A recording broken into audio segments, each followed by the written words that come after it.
কিরে হারামি, না রেজাল্ট দেওয়ার কথা, রেজাল্ট দেওয়ার কথা কি হয়েছে? রেজাল্ট তো দিছেই। ফেল করছস না পাস করছস? কিছু তো কইলি না। কি আর করাম, ফেল করছি। ফেল যে করবি এটা আমি আগেই জানতাম। কয় সাবজেক্টে করছস?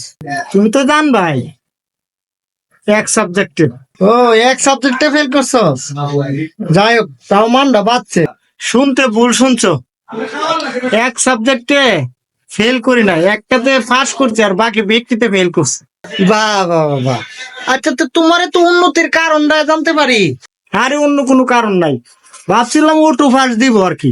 এটা কি করোনার বছর পাইছস যে তোরা ওটু ফার্স্ট দিয়ে দিব? হুম, ওটু ফার্স্ট দিলে করোনার বছর লাগে? এবার কি আন্দোলন কম হয়েছে? আমরা স্টুডেন্টরা তো সব রাস্তার মধ্যে আছিলাম, লেখাপড়া কি তো করছি, সরকার এটা জানে না? ওটু ফার্স্ট দিলে কি তো হইতো? বাহ বাহ বাহ। গাই কিনার আগে আগে তো না কিনে কিলা এর লাগি তো কই এই বছরে ফাঁসের হারে তো কম কেরে হয়েছে। যাও তো বড় ভাই, আর জ্ঞান দিও না, এমনি মাথা মতো টেনশন ভাল লাগতেছে না, বুঝছো? যাও যাও, এখন তো আমার কথা ভালাই লাগবো না, উচিত কথা কইতাছি না, এখন জ্ঞান মনে হইতাছে।